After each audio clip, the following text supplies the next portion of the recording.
3월 28일 말씀의 실제입니다. 사람은 마음으로 믿습니다. 사람이 마음으로 믿어 의에 이르고 입으로 시인하여 구원에 이르느니라. 마음으로 믿는다는 것은 무슨 뜻입니까? 사도 바울은 당신의 몸에서 피를 펌프질하는 신체의 기관인 심장을 말한 것이 아닙니다. 그는 당신의 영을 말한 것입니다. 당신의 마음은 당신의 영, 즉 가장 깊은 곳에 있는 존재입니다. 당신은 생각이나 뇌로 믿는 것이 아니라 심령으로 믿습니다. 그래서 많은 사람들이 생각으로 하나님을 이해하려고 하면 그분을 찾을 수 없는 것입니다. 하나님은 당신의 감각에 호소하지 않으십니다. 그분은 당신의 영에 실제하십니다. 생각은 당신의 영적인 일을 이해할 능력이 없습니다. 이러한 일들을 이해하는 것은 인간의 영입니다.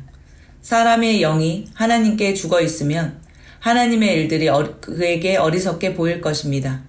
주 예수님께서 요한복음 3장 3절에서 사람이 거듭나지 아니하면 하나님 나라를 볼 수 없느니라고 말씀하신 것은 당연합니다. 이는 그가 하나님의 왕국의 실제를 볼 수도 없고 하나님을 알 수도 없다는 뜻입니다. 그러나 당신이 거듭났다면 다릅니다. 당신의 뇌가 어떤 일을 이해하지 못하더라도 당신의 영으로 여전히 믿을 수 있습니다. 예수 그리스도의 동정녀 탄생에 대해 생각해 보십시오. 동정녀 마리아가 아기를 낳았습니다. 이를 설명할 수 있는 과학은 없습니다. 예수님이 죽으시고 3일 동안 무덤에 계시다가 다시 살아나신 일은 어떻습니까? 자연적인 인간의 생각으로는 설명할 수 없습니다. 그러나 우리는 그것을 믿습니다. 그 사람은 생각으로 믿는 것이 아니라 마음으로 믿기 때문입니다. 인간의 영은 설명하거나 이해할 수 없는 것까지도 믿을 수 있는 능력을 가지고 있습니다. 그래서 어떤 사람들은 우리 그리스도인들이 세뇌되었다고 말합니다. 아닙니다. 우리는 세뇌된 것이 아니라 심령이 깨끗게 되었습니다. 하나님께서는 우리에게 새로운 심령, 곧 믿는 심령을 주셨습니다. 어떤 사람들은 나는 내가 본 것만 믿는다고 말합니다. 그것은 말이 되지 않습니다. 이미 볼 수 있는 것을 왜 믿어야 합니까? 믿음은 바라는 것들의 실상이요, 보이지 않는 것들의 증거니. 믿음은 심령에 있는 것이지 감각에 있는 것이 아닙니다. 당신이 믿을 때 당신의 영은 당신의 생각이 이해할 수 없는 신성한 진리를 붙잡습니다. 할렐루야.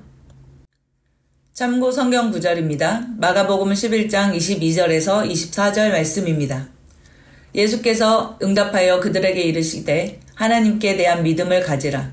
진실로 내가 너희에게 이르노니 누구든지 이 산에게 이르기를 옮겨져서 바다에 빠지라 하며 마음속으로 의심하지 아니하고 자기가 말하는 그것들이 이루어질 줄 믿으면 그가 무엇을 말하든지 다 받으리라. 그러므로 내가 너희에게 이르노니 너희가 기도할 때에 무엇을 원하든지 너희가 그것들을 받은 줄로 믿으라. 그리하면 너희가 그것들을 받으리라. 히브리서 11장 1절에서 3절 말씀입니다. 이제 믿음은 바라는 것들의 실체요 보이지 않는 것들의 증거니 그것으로 장로들이 좋은 평판을 얻었느니라. 믿음을 통해 우리 세상들이 하나님의 말씀으로 지어진 줄을 깨닫나니 그런즉 보이는 것들은 나타나 보이는 것들로 만들어지지 아니하였느니라. 우리는 믿는 자들입니다. 우리는 믿음으로 구원받은 자들입니다. 우리는 머리가 아닌 마음으로, 심령으로 믿은 자들입니다. 우리는 믿음의 영을 가지고 있습니다. 함께 기도하겠습니다. 사랑하는 아버지, 내 영으로부터 역사하는 믿음의 은사에 감사드립니다. 나는 하나님의 말씀을 믿고 내 심령으로 받아들이며 모든 신성한 진리를 붙잡습니다. 그리고 이 말씀은 내 삶을 변화시킵니다. 내 영은 하나님께 살아있습니다. 나는 오늘 하나님의 영광과 의 안에서 행합니다. 예수 이름으로 기도합니다. 아멘. 믿음의 반석 고백기도. 하나님의 성품. 도둑이 오는 것은 도둑질하고 죽이고 멸망시키려는 것뿐이요 내가 온 것은 양으로 생명을 얻게 하고 더 풍성히 얻게 하려는 것이라. 하나님은 선하신 분이며 마귀는 악한 자입니다. 나는 하나님의 선하심과 전능하심과 공의로우심을 믿습니다. 하나님은 신실하심으로 오늘도 변함없이 내가 약속의 말씀을 붙들기만 하면 하나님은 약속대로 역사하십니다. 나는 하나님이 사랑이시며 또한 우리에게 늘 자유를 주시는 분이심을 믿음으로 오늘도 하나님의 말씀에 기쁨으로 순종하며 살아갑니다. 하나님은 과거나 현재나 미래가 동일하시며 외모로 사람을 취하지 아니하시므로 오늘도 신약은 물론이고 구약의 의인들에게 주신 모든 말씀들을 내가 믿음으로 붙들 때 하나님은 내게도 동일하게 역사하십니다. 성령의 9가지 은사. 은사는 여러 가지나 성령은 같고 직분은 여러 가지나 주는 같으며 또 사역은 여러 가지나 모든 것을 모든 사람 가운데서 이루시는 하나님은 같으니 각 사람에게 성령을 나타내심은 유익하게 하려 하심이라. 너희는 더 큰 은사를 사모하라. 내가 또한 가장 좋은 길을 너희에게 보이리라. 나는 오늘도 성령의 은사를 사모합니다. 지식의 말씀과 지혜의 말씀, 영분별의 은사와 병 고치는 은사, 믿음의 은사와 능력 행함, 방언, 예언, 방언 통역이 내 삶과 우리 셀과 우리 교회에 풍성히 나타나 능력 있는 그리스도인, 능력 있는 교회가 되기를 사모합니다. 믿음. 그러므로 믿음은 들음에서 나며 들음은 그리스도의 말씀으로 말미암았느니라. 믿음이 없이는 하나님을 기쁘시게 하지 못하나니 하나님께 나아가는 자는 반드시 그가 계신 것과 또한 그가 자기를 찾는 자들에게 상 주시는 이심을 믿어야 할지니라. 이는 우리가 믿음으로 행하고 보는 것으로 행하지 아니함이로라. 나의 의인은 믿음으로 말미암아 살리라. 또한 뒤로 물러가면 내 마음이 그를 기뻐하지 아니하리라 하셨느니라. 나는 오늘도 하나님이 주신 약속들을 믿음으로 축복들을 찾아 누립니다.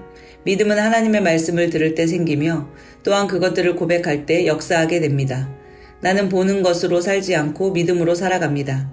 나의 믿음은 매일매일 증가되고 있습니다. 영적 성장. 이는 성도를 온전하게 하여 봉사의 일을 하게 하며 그리스도의 몸을 세우려 하심이라. 우리가 다 수건을 벗은 얼굴로 거울을 보는 것 같이 주의 영광을 보매 그와 같은 형상으로 변화하여 영광에서 영광에 이르니 곧 주의 영으로 말미암음이니라. 나는 오늘도 겸손한 영으로 새 피조물에 대한 하나님의 말씀을 받아들이고 의의 말씀을 삶에 적용하고 인내함으로 매일매일 영적으로 성장합니다. 나는 성경 말씀대로 예수 그리스도의 장성한 분량에 이를 때까지 만족하지 않고 매일 자유케 하는 온전한 법을 들여다보므로 성령님으로 말미암아 영광에서 영광으로 변모되어 가며 시절을 쫓아 열매를 맺는 가지입니다. 부르심의 소망. 아버지께서 나를 세상에 보내신 것 같이 나도 그들을 세상에 보내었고 그러므로 누구든지 이런 것에서 자기를 깨끗하게 하면 귀히 쓰는 그릇이 되어 거룩하고 주인의 쓰심에 합당하며 모든 선한 일에 준비함이 되리라. 그리고 맡은 자들에게 구할 것은 충성이니라. 나는 이 세상에 살지만 이 세상에 속한 자가 아닙니다. 하늘나라에 속한 자로 예수님의 빛을 전달하며 이 세상에서 살아갑니다. 나는 오늘도 내가 맡은 작은 일에 충성할 때 내 안에 계신 성령께서 나를 최고의 부르심까지 인도하실 것을 믿으며 예수님을 주인으로 모시는 자원하는 종으로 매일 그분의 음성에 순종하며 살아가는 순례자입니다.